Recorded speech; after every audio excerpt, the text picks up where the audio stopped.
పూర్తి వివరాలకు చదవండి రేపటి అక్షర శిల్పం దినపత్రికలో.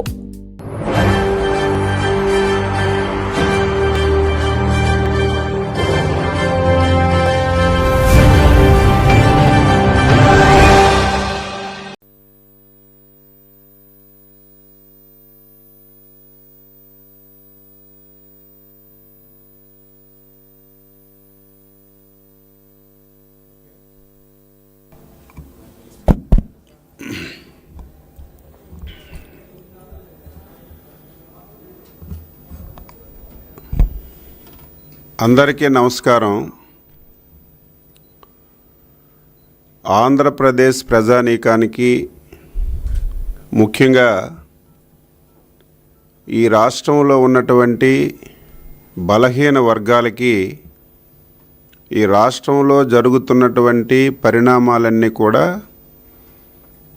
బలహీన వర్గాలకు చెందినటువంటి ఒక వ్యక్తిగా నాపై బాధ్యత ఉండి ఈరోజు ఈ పాత్రికేయుల సమావేశం పెట్టానని చెప్పి తెలియచేస్తున్నాను.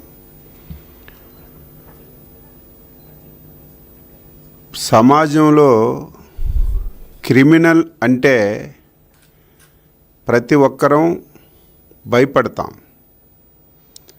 క్రిమినల్ చేసినటువంటి పనులు సమాజానికి, ప్రజానీకానికి హానికరమని చెప్పి ప్రతి ఒక్కరికి కూడా తెలుసు. అటువంటి క్రిమినల్ ఒక రాజకీయ పార్టీ పెట్టి అధికారాన్ని అడ్డుపెట్టుకొని వ్యవహారం చేస్తే ఏ విధంగా ఉంటుందో 2004 నుంచి ఈ రోజు వరకు ఉమ్మడి ఆంధ్రప్రదేశ్లో కానీ విభజన ఆంధ్రప్రదేశ్లో కానీ ప్రతి ఒక్కరూ చూస్తున్న విషయాన్ని తెలియచేస్తున్నాను. క్రిమినల్ అనేవాడు నిరంతరం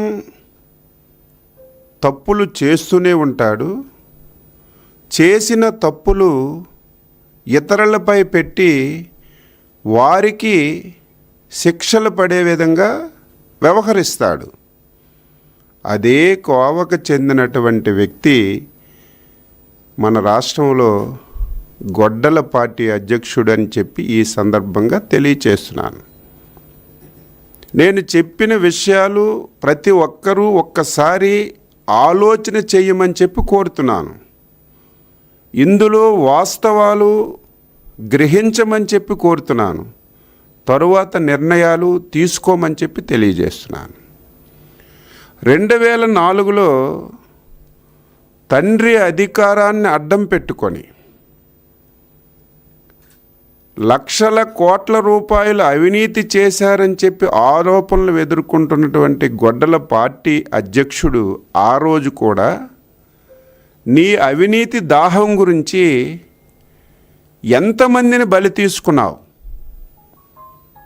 ఐఏఎస్ ఆఫీసర్ని బలి తీసుకున్నావు, మంచి రెప్యుటేషన్ ఉన్నటువంటి పారిశ్రామికవేత్తల్ని బలి తీసుకున్నావు, సామాన్యులను కూడా జైలుకి పంపించి ఏ విధంగా నువ్వు అవినీతికి పాల్పడ్డావో ఒక్కసారి గతాన్ని కూడా రాష్ట్ర ప్రజలు గుర్తు చేసుకోవాలని చెప్పి తెలియజేస్తున్నాను.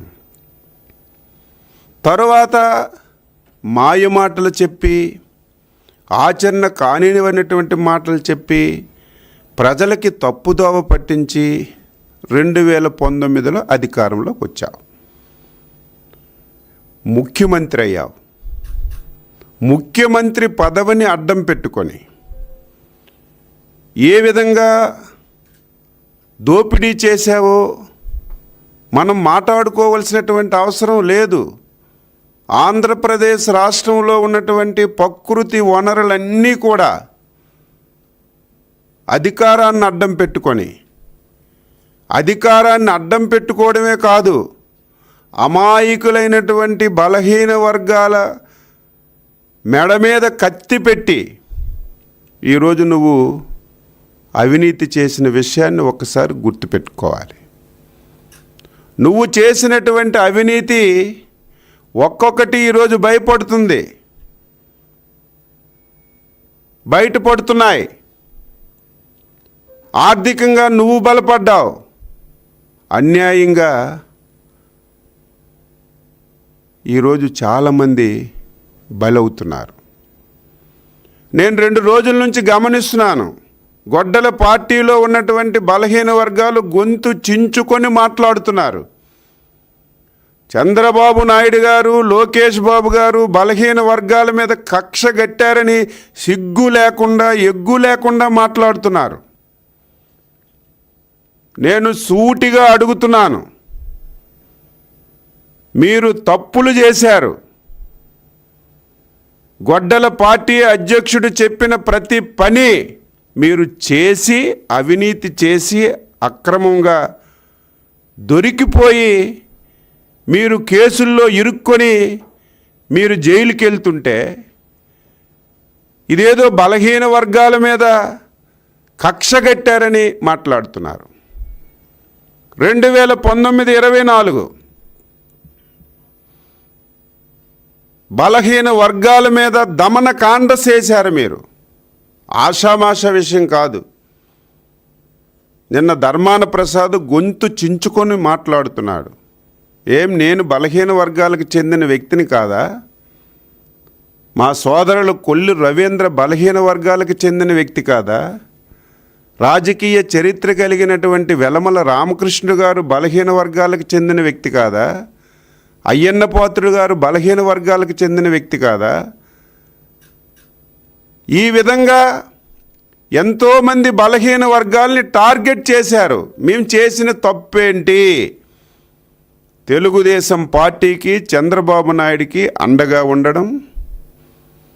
2019 నుంచి 24 వరకు నువ్వు చేసినటువంటి దోపిడీ, ప్రజా వ్యతిరేక విధానాలు, అరాచకాలు గొంతెత్తి మాట్లాడడమే మేము చేసిన తప్పు తప్ప మేము చేసిన తప్పేంటి? నాకు 2 సార్లు జైలుకి పంపించారు. ఆన్సర్ చేయాలి. చేయని తప్పుకి కావాలని చెప్పి అచ్చెన్నాయుడు గారు తెలుగుదేశం పార్టీలో బలమైనటువంటి గొంతు. ఆయన మొదటే మనం కేసులు పెట్టి జైల్లో వేసిస్తే భయపడి బయటికి ఎవరు రారని చెప్పి 80 రోజులు కేసు పెట్టారు. ఒక్కటంటే ఒక్క ఆధారం, ఒక్క పైసా అంటే ఒక్క పైసా ఎక్కడి నుంచైనా మేము తీసుకున్నట్టుగా ఒక్క ఆధారం కూడా చూపించకపోతే ఆ కేసులన్నీ కూడా కొట్టేశారు. రెండవది, గొడ్డల పార్టీలో ఉన్నటువంటి ధర్మాన ప్రసాద్ మా జిల్లా వ్యక్తి. నువ్వే రెవెన్యూ మంత్రిగా ఉన్నావు. లోకల్ బాడీ ఎలక్షన్స్ వచ్చాయి. నేను మా ఊరిలో, మా ఇంటిలో, మా ఆఫీసులో ఉన్నాను. మా గ్రామ పంచాయతీ ఎన్నికల్లో నా దగ్గరికి వస్తే మీలో మీరు కూర్చొని రాజీ చేసుకొని ఏకగ్రీవం చెయ్యండి అని చెప్తే అదేదో నేను చెప్పడం కాదు, రికార్డు అయింది. రికార్డు కూడా బయట పెట్టారు. ఆ రికార్డులో కూడా నేను ఎవరిని ప్రలోభ పెట్టినట్టు కానీ, ఎవరిని భయపెట్టినట్టు కానీ, ఎవరిని నేను బాధ పెట్టినట్టు కానీ ఆ రికార్డులో కూడా లేదు. ఆ రోజు ధర్మాన ప్రసాద్ బీసీ డైరెక్షన్లో నా మీద అటెంప్ట్ మర్డర్ కేసు పెట్టి శ్రీకాకుళం జైలుకి పంపించారు. ఆన్సర్ చేయమని కోరుతున్నాను. మా కొల్లు రవీంద్ర గారు ఒక ఫోన్ కాల్ వచ్చిందని చెప్పి ఆయన మీద మర్డర్ కేసు పెట్టి జైల్లో పెట్టారు. రామకృష్ణ గారి మీద ఎస్సీ అట్రాసిటీ కేసు పెట్టారు. అయ్యన్న పాత్రుడి మీదుగా రేప్ కేసు పెట్టారు. బలహీన వర్గాలు ఆ రోజు ఏ విధంగా బలైపోయారో మీరు గుర్తులేదా? ఈరోజు మీరు మీ కుటుంబ వ్యవహారాల్లో మీరు చాలా చాలా తప్పులు, ఇదేదో అచ్చెన్నాయుడు చెప్పాడని కాదు, ఏది చేసినా చంద్రబాబు నాయుడు. నిన్న నాగేశ్వరరావుకి అరెస్ట్ చేశారు. ఎవరు చేశారు? రాష్ట్ర ప్రభుత్వంకి ఏం సంబంధం? కేంద్ర ప్రభుత్వంలో ఉన్నటువంటి ఎన్ఫోర్స్మెంట్ డైరెక్టరేట్ డైరెక్ట్గా మీ కుటుంబం యొక్క అకౌంట్లలో డబ్బులు పడ్డాయని వాస్తవాలు తెలిసిన తర్వాత ఈడీ ఎంక్వైరీ చేసి జైల్లో వేస్తే ఇదేదో బలహీన వర్గాల మీద కక్షను మాట్లాడుతున్నారు. జోగి రమేష్ అక్రమ మద్యంలో తయారీలో కానీ, మద్యం లిక్కరు డాన్గా తయారై వ్యవహరించినటువంటి తీరులో కేసు పెట్టి అరెస్ట్ చేసి దాని మీద మా మీద పడతా. నీ కుటుంబ వ్యవహారం, నీ కోడలు కొడుకు ఎప్పుడు చంద్రబాబు నాయుడు, లోకేష్ బాబు ఇలాంటి వీటి మీద ఎప్పుడూ కనీసం ఆలోచన కూడా చేయరు. నిస్సిగ్గుగా మాట్లాడుతున్నారు. నిన్న ఇదేదో చంద్రబాబు నాయుడు గారు, లోకేష్ బాబు గారు మా కుటుంబాల మీద కూడా పడ్డారని. అంత హీనులు కాదు. మీ అంత దరిద్రమైనటువంటి ఆలోచన ఎవరికీ రాదు. నీ కుటుంబ తగాయిదాన్ని మా మీద పెట్టి దాన్ని కూడా విమర్శిస్తున్నావు. ముందు దీనికి ఆన్సర్ చేయమని చెప్పి అడుగుతున్నాను. నిన్నందరూ కూర్చున్నారు బలహీన వర్గాల గురించి మాట్లాడే నైతిక హక్కు మీకుందా అని చెప్పి అడుగుతున్నాను. స్వాతంత్రం వచ్చింది 80 సంవత్సరాలు అయింది. 35 సంవత్సరాలు ఈ రాష్ట్రానికి, దేశానికి ఎన్నో రాజకీయ పార్టీలు పరిపాలన చేశాయి. బలహీన వర్గాలని ఓటు వేసినటువంటి యంత్రాలుగే వాడుకున్నారు తప్ప బలహీన వర్గాల గురించి ఎవరైనా ఎప్పుడైనా ఆలోచన చేశారా అని చెప్పి నేను అడుగుతున్నాను. ఫస్ట్ టైం విశ్వవిఖ్యాత నట సార్వభౌముడు నందమూరి తారక రామారావు గారు తెలుగుదేశం పార్టీ పెట్టిన తర్వాత బలహీన వర్గాలకి ఆర్థికంగా, రాజకీయంగా, సామాజికంగా అవకాశాలు వచ్చిన విషయాన్ని ఘంటాపదంగా బల్లగుద్ది ఈరోజు చెప్పదలిచాను. అందుకే ఈ రాష్ట్రంలో ఉన్నటువంటి బలహీన వర్గాలు ఓన్ చేసుకున్నారు. బలహీన వర్గాలంటే తెలుగుదేశం, తెలుగుదేశం అంటే బలహీన వర్గాలు. ఈరోజు రిజర్వేషన్ల గురించి మాట్లాడుతున్నారు, అభివృద్ధి గురించి మాట్లాడుతున్నారు, బలహీన వర్గాల సంక్షేమం గురించి మాట్లాడుతున్నారు. 2014-19 బలహీన వర్గాలకి ఒక స్వర్ణయుగం. సంక్షేమ పథకాలు అందించడంలో కానీ, బలహీన వర్గాలకి విద్య, వైద్యం, స్వయం ఉపాధి ఉండాలని ఆ రోజు మేము తీసుకున్నటువంటి కార్యక్రమాలు కానీ నభూతో నా భవిష్యత్తు,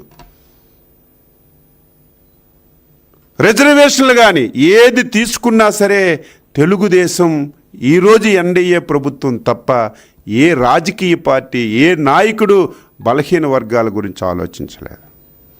2014లో నేను కూడా బీసీ మంత్రిగా ఉన్నాను. ఒకేసారి ప్రతి నియోజకవర్గానికి ఒక రెసిడెన్షియల్ స్కూల్ చొప్పున 175 రెసిడెన్షియల్ స్కూల్స్ ఇచ్చాం. ఈ రాష్ట్రంలో ఉన్నటువంటి బలహీన వర్గాలు స్వయం ఉపాధి గురించి కుల వృత్తుల వారికి ఆదరణ పథకం కింద పనిముట్లు ఇచ్చి మేము కొని గొడౌన్స్కి పంపిస్తే ఎంత కక్ష కాకపోతే అధికారం మారిన తర్వాత దుర్మార్గుడు కళ్ళ ముందే పరికరాలన్నీ కనిపిస్తున్నా ఈ పరికరాలు ఇస్తే బలహీన వర్గాలకి మంచి జరుగుతుందని మొత్తం పరికరాలన్నీ గోడౌన్స్లో ఉంచి తుప్పు పెట్టిపోయి పక్కన పడేశారు తప్ప బలహీన వర్గాలకు ఆ పరికరాలు కూడా అందించినటువంటి దౌర్భాగ్యులు మీరు బలహీన వర్గాల గురించి మాట్లాడుతున్నారు.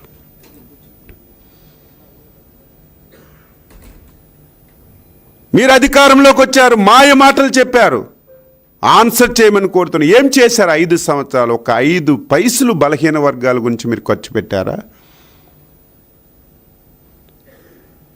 తెలుగుదేశం ఎన్డీఏ ఎప్పుడు అధికారంలో ఉన్నా బలహీన వర్గాలకి సముచితమైనటువంటి స్థానాలు ఇచ్చి, స్వయం కృషిచ్చి, స్వయం ప్రతిపత్తినిచ్చి ఈ రాష్ట్రాన్ని పాలించడంలో భాగస్వామ్యం చేస్తున్నటువంటి పార్టీ తెలుగుదేశం ఎన్డీఏ ప్రభుత్వాలు. నువ్వేం చేశావు? పేరుకు మంత్రులని చెప్పావు, డిప్యూటీ చీఫ్ మినిస్టర్లు అని చెప్పావు, 54 కార్పొరేషన్లు అని చెప్పావు. దేనికవి? 4 గీసుకోవడానికైనా పదవులు పనికొచ్చాయా? ఎవరికైనా ఒక స్వేచ్ఛ ఉందా? ఒక మాట్లాడే నైతిక హక్కు ఆ రోజు ఎవరికైనా ఉందా? ఆంధ్రప్రదేశ్ రాష్ట్రాన్ని నీ సొంత మనుషులు 4 ఈ రాష్ట్రాన్ని రాసి పెట్టేశావు.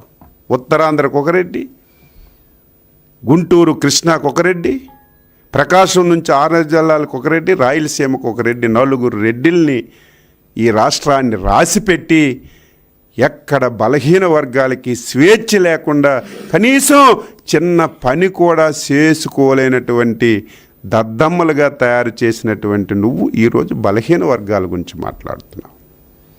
మాట్లాడితే 54 కార్పొరేషన్లు అంటావు. ఒక్క కార్పొరేషన్కి ఒక పైసా ఇచ్చావా? కనీసం కూర్చోడానికి కుర్చీలైనా ఇచ్చావని చెప్పి అడుగుతున్నాను. ఏం చేసావు 5 సంవత్సరాలు? ఇవన్నీ ఒక ఎత్తు. బలహీన వర్గాలకి రాజ్యాధికారం కల్పించవలసిన బాధ్యత ప్రభుత్వాలపైన ఉంది, రాజకీయ పార్టీలపైన ఉంది. స్వాతంత్రం వచ్చిన తర్వాత 1982 వరకు బలహీన వర్గాలకి రిజర్వేషన్ లేదు. ఈ రాష్ట్రంలో ఉన్నటువంటి ప్రతి ఒక్క బలహీన వర్గాల సోదరీమణులు గుండె మీద చెయ్యి వేసుకొని ఒక 2 సెకండ్లు 2 నిమిషాలు ఆలోచన చేసి నా మాటలు వినమని చెప్పి కోరుతున్నాను. 1984లో విశ్వవిఖ్యాత నట సార్వభౌములు నందమూరి తారక రామారావు గారు స్థానిక సంస్థల్లో 20% రిజర్వేషన్లు ఇచ్చింది పసుపు జెండా తెలుగుదేశం ఎన్టీ రామారావు. అవునా కాదా ఆలోచన చేయమని కోరుతున్నాను. వెంటనే 85లో మాండలిక వ్యవస్థ వచ్చి మండల ప్రెసిడెంట్లు వస్తే 20% మంది బలహీన వర్గాలు రాజ్యాధికారం వచ్చింది. జిల్లా పరిషత్తుల్లో రాజ్యాధికారం వచ్చింది, మున్సిపాలిటీల్లో రాజ్యాధికారం వచ్చింది. ఇచ్చింది ఎవరో ఒక్కసారి గుర్తు చేసుకోమని చెప్పి తెలియజేస్తుంది. 1994లో కేంద్ర ప్రభుత్వం 94-95 రాజ్యాంగ సవరణ చేసింది. రాజ్యాంగ సవరణ చేసిన తర్వాత 95లో మన నాయకుడు, మన ముద్దు బిడ్డ చంద్రబాబు నాయుడు గారు ముఖ్యమంత్రి అయ్యారు. ఆ రాజ్యాంగ సవరణని ఆసరాగా తీసుకొని 20% సరిపోదు, సమాజంలో సగభాగం బలహీన వర్గాలు ఉన్నారు, వారికి రిజర్వేషన్లు పెంచాలని చెప్పి 95లో 20% నుంచి 34% రిజర్వేషన్ పెంచిన వ్యక్తి మా నాయకుడు, మా బలహీన వర్గాల ముద్దుబిడ్డ, బలహీన వర్గాల ఆశాజ్యోతి చంద్రబాబు నాయుడు గారు అని చెప్పి బల్లగుద్ది. ఇది వాస్తవం అవునా కాదా? అచ్చెన్నాయుడు చెప్పింది నిజమా కాదా? ఇదేది దాపరికం లేదే. ప్రతిదీ జీవోలు ఉంటాయి, చట్టాలు ఉంటాయి. ఈ రకంగా బలహీన వర్గాలకు రిజర్వేషన్స్ ఇచ్చాం. ఇచ్చిన తర్వాత ఎన్ని ఎలక్షన్లు జరిగాయి?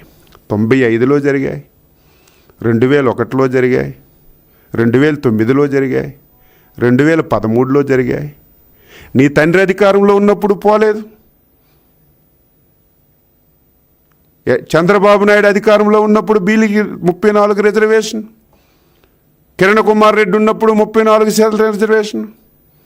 మళ్ళీ 2019లో గొడ్డల పార్టీ వచ్చిన తర్వాతే 34% రిజర్వేషన్ నుంచి 24% ఎందుకు తగ్గిందో ఆన్సర్ చేయమని చెప్పి గొడ్డల పార్టీని అడుగుతున్నా. అది ఆన్సర్ చేసిన తర్వాత మీరు బలహీన వర్గాల గురించి మాట్లాడండి. ఏం చట్టం నిన్నొచ్చి ఈరోజు పోలేదు కదా. 94లో చంద్రబాబు నాయుడు చట్టం తెచ్చిన తర్వాత 95లో ఎలక్షన్లు జరిగాయి, 2001లో జరిగాయి, 2009లో జరిగాయి, 2013లో జరిగాయి. అప్పుడు ఈ చట్ట ప్రకారమే 34%తో రిజర్వేషన్లు జరిగాయి. నువ్వు వచ్చావు. ఆ రోజే బలహీన వర్గాలకి తీరని అన్యాయం. ఒక విషయం మీరు ఎప్పుడూ రాయటం లేదు. ఒక చట్టం ఉంది, 34% రిజర్వేషన్లు చేయడానికి 94-95 రాజ్యాంగ చట్ట సవరణ చేసిన తర్వాత ఆంధ్రప్రదేశ్ రాష్ట్రం కూడా ఒక చట్టం చేసింది. ఒకవేళ రిజర్వేషన్లు పెంచాలన్నా తగ్గించాలన్నా ఆ చట్టాన్ని సవరణ చేయాలి. దుర్మార్గులు 2019లో ఆ చట్టాన్ని సవరణ కూడా చేయకుండా ఆదరాబాదరగా ఇదొక అవకాశం, బలహీన వర్గాల మీద కక్ష తీర్చుకోవడానికి ఇది నాకు ఒక అవకాశం దొరికిందని ఇమీడియట్గా చట్టాన్ని సవరణ చేయకుండా 34% నుంచి 24%కి తగ్గించి ఒక జీవో తీసుకొచ్చి ఆదరాబాదరగా ఎలక్షన్లు పెట్టి మా బలహీన వర్గాలు పొట్టను కొట్టావు. ఎన్ని పదవులు పోయాయి? 16,000 పదవులు పోయాయి. ఇది నీ పాపం కాదా? చట్టాన్ని ఆంధ్రప్రదేశ్ హైకోర్టు కొట్టేస్తే కనీసం సుప్రీంకోర్టుకి వెళ్ళాలనే ఇంకిత జ్ఞానం కూడా లేకుండా ఈరోజు గొడ్డల పార్టీ అధ్యక్షుడు ఏది చెప్తే అది వెనకొన్ని తానా తందానంటున్న ఈ బలహీన వర్గాల నాయకులకి ఇవన్నీ ఆన్సర్ చేయమని చెప్పి కోరుతున్నాను. మేము మళ్ళీ ఎలక్షన్లో మాట ఇచ్చాం. ఇచ్చిన మాట ప్రకారం ఇదేదో మేము కొత్త చట్టం తేలేదు. 94, 95 రాజ్యాంగ సవరణలో ఈ రాష్ట్రంలో ఉన్నటువంటి పంచాయతీరాజ్ చట్టం క్యాన్సిల్ అవ్వలేదు. ఆ చట్టం ఉంది. ఆ చట్టంలో ఆంధ్రప్రదేశ్లో 34% రిజర్వేషన్లు ఉన్నాయి కాబట్టి దాని ప్రకారమే మేము జీవో ఇచ్చి ముందుకెళ్ళాం. దానికి అడ్డంకులు చేయాలని చాలామందితో ఫిల్లేయిస్తున్నాం. బలహీన వర్గాలకు 30% రిజర్వేషన్స్ అయితే బలహీన వర్గాలు స్థానిక సంస్థల్లో అధికారంలోకి వస్తే వీళ్ళకి పుట్టగతులు ఉండవని దాన్ని కూడా ఆపుదల చేయాలని చాలా ప్రయత్నాలు రిక్వెస్ట్ చేస్తున్నాను. అన్ని వర్గాలకి బలహీన వర్గాల నాయకుడిగా చేతులెత్తి దండం పెడుతున్నాను. దీన్ని ఎవ్వరు అడ్డుకోవద్దు. ఒక మంచి ఉద్దేశంతో చంద్రబాబు నాయుడు ఎవరికి నష్టం లేదే. ఎస్సీల రిజర్వేషన్ ఎస్సీలకు ఉంటాయి, ఎస్టీల రిజర్వేషన్ ఎస్టీలకు ఉంటాయి. మీ రిజర్వేషన్ల తర్వాత దీనికి రిజర్వేషన్ ఇచ్చాం. ఏ ఒక్క వర్గానికి బీసీలు వ్యతిరేకం కాదు.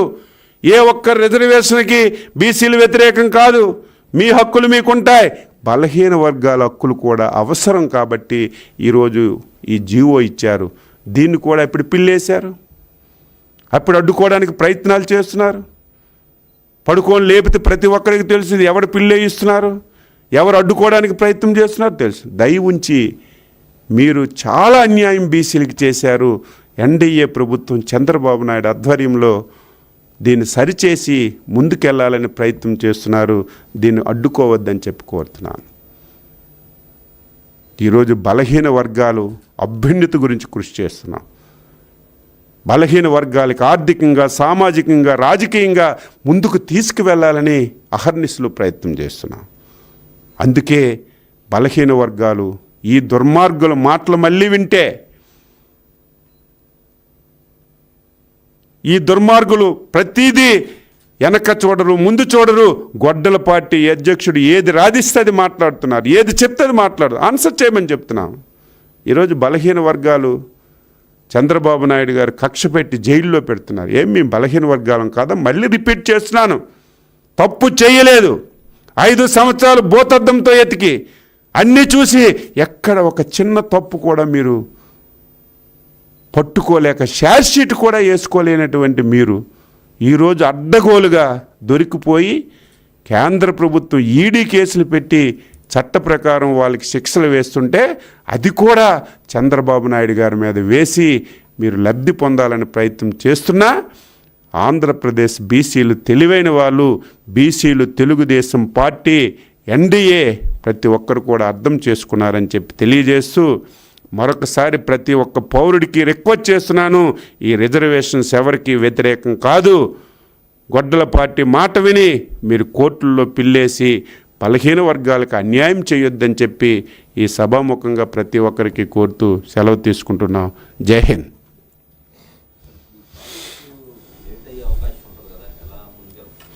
ఎందుకు లేట్ అవుతుంది? కోర్టులో కేసులు వస్తాయి. మేము కూడా మంచి లాయర్లకు పెడుతున్నాం. ఇక్కడ హైకోర్టులో పెట్టాం, సుప్రీంకోర్టు కూడా అవసరం ఉంటే వెళ్తాం. చివరి నిమిషం వరకు బలహీన వర్గాలకి రిజర్వేషన్స్ గురించి మేము తీవ్రంగా ప్రయత్నం చేస్తున్నాం. ఇది కొత్త రిజర్వేషన్స్ కాదు, మీరు అది తెలుసుకోవాలి. పాత యాక్టు ఇప్పుడే చెప్పాను, కొంతమంది దీన్ని గ్రహించి ఉంటారు, గ్రహించకపోయారు. వీళ్ళు 34% పాత యాక్ట్ ఈ రాష్ట్రంలో ఉంటే ఆ చట్టాన్ని కనీసం సవరణ కూడా చేయకుండా ఒక చట్టాన్ని ఉంచుకొని ఆ చట్టంలో 34% రిజర్వేషన్స్ ఉంటే దాన్ని 24 చేసేటప్పుడు చట్ట సవరణ చేయాలి. కనీసం చట్ట సవరణ కూడా చేయకుండా ఒక జీవో ఇచ్చి 24%కి ఆదరాబాదరగా వెళ్ళిపోయారు. అంటే ఒక అవకాశం దొరికింది, బలహీన వర్గాల మీద కక్ష తీర్చుకోవడానికి ఒక అవకాశం దొరికిందని ఆదరాబాదరగా చేశారు. మేము ఆ చట్టంలో 34%, ఆ చట్టం బతికుంది, చనిపోలేదు. ఆ చట్టం ప్రకారమే జీవో ఇచ్చాం. కాబట్టి న్యాయస్థానంలో కూడా తప్పనిసరిగా పోరాటం చేస్తాం. అందుకే అందరికీ రిక్వెస్ట్ చేస్తున్నాను, ఎవరికి మేము వ్యతిరేకం కాదు. ఎస్సీలు రిజర్వేషన్ ఎస్టీలు మైనార్టీలు ఎవరు రిజర్వేషన్ అనుకుంటే మా హక్కుల గురించి మేము మాట్లాడుతున్నాం. చంద్రబాబు నాయుడు గారు ఎన్డీఏ ప్రభుత్వం సహకరిస్తుంది, మీరు కూడా సహకరించమని చెప్పి కోరుతున్నాను.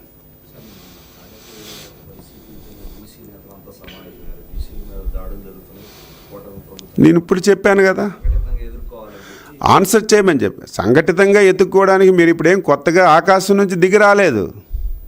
నేను ప్రతిసారి చెప్తుంటాను, ఇదేదో ఆషామాషిగా అనుకుంటారు అచ్చెన్నాయుడు ఏంటి మాటకి చెప్తానని. ఎవరో కొత్తగా ఇప్పుడే ఆకాశం నుంచి దిగొచ్చి ఒక రాజకీయ పార్టీ పెట్టి మాట్లాడితే ఇదేదో కొత్తోడు కదా వచ్చాడు కదా అని ఆలోచనలో పడవచ్చు.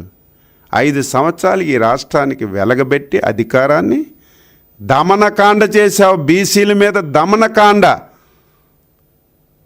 అక్రమంగా ఏం తప్పు చేశాం? నేను ఇప్పుడు చెప్పాను కదా, ఆన్సర్ చేయమని చెప్తాను. నాకు 2 సార్లు జైల్లో పెట్టింది. ఏం తప్పు చేశానని జైల్లో పెట్టావు? తెలుగుదేశం పార్టీ కరుడుగట్టిన కార్యకర్తగా ఉన్నాం, గొంతెత్తి మాట్లాడుతున్నాం, నీ అవినీతి అరాచక విధానాలని మాట్లాడుతున్నామని చెప్పి నా మీద కేసులు పెట్టారు. ఈరోజు గొంతు చిచ్చుకుంటున్నారు. ఏం చట్టం తన పంచాయతీ చేయదా? ఈరోజు నేను చెప్పామా? ఈరోజు పేపర్లన్నీ చూశాను, డైరెక్ట్గా కుటుంబ సభ్యుల అకౌంట్లో ఎంత డబ్బు పడ్డాయి నేనే పేపర్ చదివాను. నీ కుటుంబ వ్యవహారం. నేను ఆయన వచ్చి గొంతు చించుకుంటున్నాడు, లోకేష్ మీద పడుతున్నాడు, రెడ్ బుక్ అంటున్నాడు, రేపు డెత్ బుక్ అన్నాడు. రెడ్ బుక్కే కరెక్ట్గా పనిచేస్తే మీరు ఎవరైనా ఉంటారా? నీ కుటుంబ వ్యవహారం అది. మీలాగా మీ గొడ్డల పార్టీలాగా కుటుంబ వ్యవహారాల్లో దూరి కుటుంబాలను విడదీసే కుసంస్కృతి అసలు కల్లో కూడా రాదు మా నాయకులు చంద్రబాబు నాయుడు గారిలో. మీకు అది మీ వ్యవహారాలు మీరు తీర్చుకోండి. మీ వ్యవహారాల్ని చంద్రబాబు నాయుడు మీద, తెలుగుదేశం మీద, ఎన్డీ మీద పెడుతుంటే ప్రజలు అమాయకులు కాదు. నేను ఈరోజు మళ్ళీ రిక్వెస్ట్, అచ్చెన్నాయుడు మాట్లాడిన ప్రతి మాట లైవ్లో చూస్తున్నారు, ఫేస్బుక్లో చూస్తున్నారు. తప్పుంటే అచ్చెన్నాయుడు మీరు మాట్లాడింది తప్పని మీరు నాకు ఆన్సర్ చేయండి, నేను మళ్ళీ ఆన్సర్ చేస్తాను. నేను ఓపెన్ మైండ్తో ఉన్నాను, ఓపెన్గా మాట్లాడుతున్నాను. ఎందుకు ఇంత ధైర్యంగా మాట్లాడుతున్నానంటే తెలుగుదేశం పార్టీ పుట్టుకే బలహీన వర్గాల పునాదుల మీద పుట్టిన పార్టీకి ఏ అవకాశం వచ్చిన వాళ్ళకి న్యాయం చేయడానికి ఆ రోజు ఎన్టీఆర్ కానీ, ఈరోజు చంద్రబాబు నాయుడు కానీ, ఎన్డీఏ ప్రభుత్వం పనిచేస్తుంది తప్ప ఎక్కడ బలహీన వర్గాలకి ఏ సమంత నష్టం కూడా జరగకుండా మేము పనిచేస్తున్నాం. మాకు స్వేచ్ఛ ఉంది, పరిపాలనలో మేము కూడా భాగస్వామ్యం అవుతున్నాం. మీలాగా డమ్మీలుగా మాత్రం ఇప్పుడు మిగలం అని చెప్పి తెలియజేస్తున్నాం. ఓకే.